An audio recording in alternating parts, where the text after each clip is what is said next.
கேமை ரிவீல் பண்ணுறாங்க. அந்த கேமான டீட்டெயில்ஸ் பெருசாக எதுவுமே ரிவீல் பண்ணலை. ஜஸ்ட் ஒரு பவுலில் red colour and blue colour பால் பார்த்தீங்கன்னா மிக்ஸ் பண்ணி வச்சுருக்காங்க. அந்த பவுல் கீழே ஒரு கிளாக் மாரி இருக்கும். ஸோ அதை சுற்றி விட்டதுக்கப்புறம் அந்த மிஷின் பார்த்திங்கன்னா ஒரு பாலை நம்மக்கிட்ட கொடுக்கும்.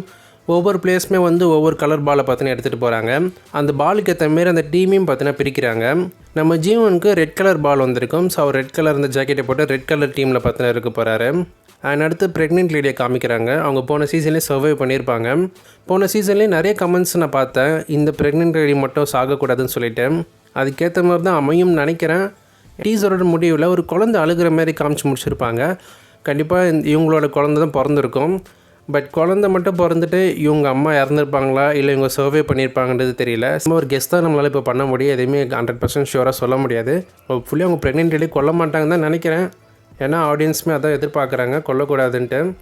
எப்படி அமைய போகுதுன்னு தெரியலையே. இவங்க நம்ம கூட எமோஷ்னலாக நம்ம கூட விளையாடணுன்றதுக்காக என்ன வேணால் பண்ணலாம். சீரிஸ் பார்த்தா தான் தெரியும்.